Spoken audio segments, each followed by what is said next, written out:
Big ব্যাশে catch ধরতে গিয়ে ভয়াবহ দুর্ঘটনার শিকার হয়েছেন অস্ট্রেলিয়ান দুই ক্রিকেটার। দুজনের মুখোমুখি সংঘর্ষে একজনের নাক ও কাঁধ ভেঙে গেছে। রক্তাক্ত হয়ে মাঠ ছেড়েছেন স্ট্রেচারে শুয়ে। অপরজনকেও ভর্তি হতে হয়েছে হাসপাতালে।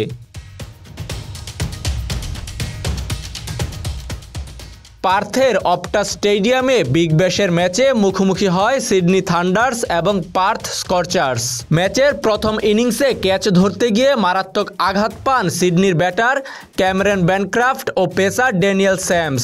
এর মধ্যে ব্যানক্রাফটের নাক ও কাঁধ দুটোই ভেঙেছে বলে জানিয়েছে অস্ট্রেলিয়ান গণমাধ্যম। বিগ ব্যাশের চলতি আসর এমনকি এবছর ঘরোয়া সব প্রতিযোগিতা থেকেই তিনি ছিটকে গেছেন বলে আশঙ্কা করা হচ্ছে। অন্যদিকে পেস অলরাউন্ডার ড্যানিয়েল স্যামের অবস্থা তুলনামূলক ভালো হলেও তাকে কমপক্ষে 12 দিন মাঠের বাইরে থাকতে হবে।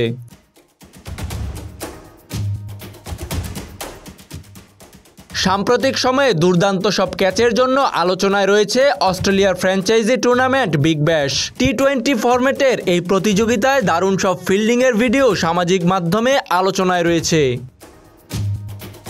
তাজিম আশরাফ, বিডি আর্কাইভ।